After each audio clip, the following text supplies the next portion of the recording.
Flash laughed. "Even on Mongo." "You haven't said a word about that break-in at the Spaceport Inn." Flash frowned. He glanced at Dale. "A simple burglary, Dale. They have cat burglars on Mongo as well as on Earth. I don't like it at all. And to have the two of them so strange." "Strange? Oh, you mean the innkeeper's daughter and her description of them. Weird dress? They were actors, just as they said they were, doing a science fiction play." "I don't know," Dale said musingly. "You know what?" Flash asked with a grin. "What?" "You're just being a worrywart." Dale frowned and slid down into the piloform seat, folding her arms irritably over her chest.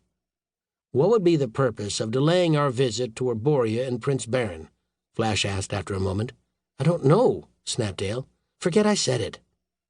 Flash was watching the dials on the jet car's console. Thrust, okay. Hydrogen content, half. Reactor well, okay. Heat exchange, pressure good. ETA minus 55 seconds. He drew up sharply. "Something's wrong, Dale. We're losing speed." Dale glanced at the estimated time of arrival readout in the digital port. "Almost a minute slow. What's happened?" The digital port spun with figures. 150s, 200s. Flash pushed on the thrust pedal. The figures continued to speed by in the digital port. 250s, 300s. "We're losing power." The jet car suddenly shuddered and wobbled on the superway as if the road itself were trying to buck it off. Flash gripped the wheel desperately. The jet car steadied down to a straight course. "What was that all about?" Dale's face was white. "I don't know," Flash admitted. "Is the roadbed pitted?" She peered ahead through the pilo-glass windscreen. The superway stretched out ahead of them like a band of ribbon laid through the wild growth of vegetation.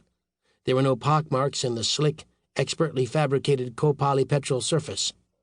"Impossible," said Flash. "Mongo's minerals make a firm bond with the carbon molecule. Copolypetrol simply cannot break up like Earth's macadam base." "Then the trouble must be in the car," Dale whispered, glancing about her at the expertly engineered interior of the revolutionary hydrogen-powered Zarkar, named after Dr. Zarkov and his scientists who had designed it.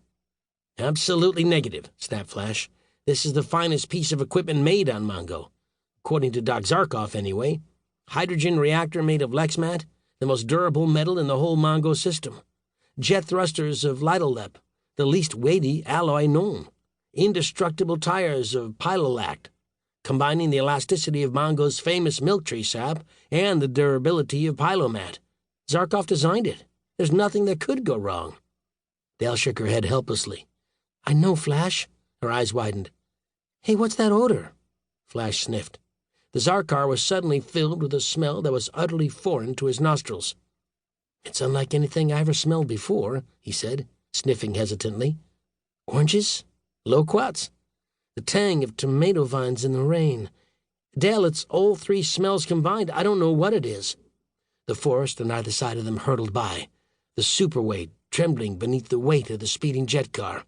As abruptly as the smell had come, it vanished, and they were once again breathing Mongo's slightly saline air with its additional units of nitrogen. Dale opened her mouth to cry out, but gripped Flash's arm instead. "My ears!" Flash held onto the wheel of the jet car. "Mine too," he cried. "It's not a sound, it's an agonizing pain. What is it?" "I can't stand the vibrations." "Overtones, beyond the audibility range of the human ear," gasped Flash, straining to keep from screaming. "It's some extremely high vibration, a fantastically powerful resonance, some tremendous shaking. My head!" Dale slumped into the piloform cushion. Her eyes closed. Then, as quickly as it had come, the pain left Flash's ears. Dale opened her eyes and sat up. "It's all over," Flash muttered. "What do you think it was?"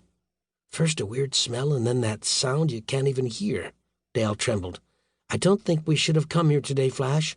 "Nonsense," said Flash. "It's just your imagination." Dale never had a chance to respond. The jet car swerved and tore away from Flash's iron control. He twisted the steering wheel over and over to the left, but the Zarkar continued of its own accord to the right, careening off the ribbon of superway, slashing through the blue forest into the lavender and orange mists. "We're going to crash!" screamed Dale. "Look out!" Flash tore at the wheel frantically. The jet car did not respond. He could hear the cacophony of tortured metal, then the smash of pyloglass, the burning of pylolac left on the copolypetrol surface, and the wrenching screech of impact as they hit. The giant forest plants above them wavered. The